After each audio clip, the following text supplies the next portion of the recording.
मानहियो जान से छोड़बो नहीं आसान से मरलो पछीन के ले अइबो भगवान से।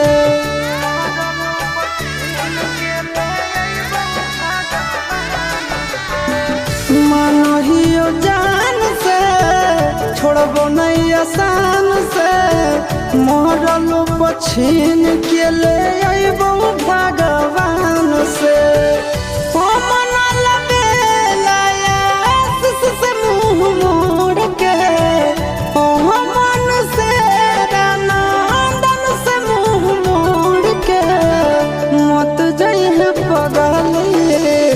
पगला के छोड़ के मत जाइए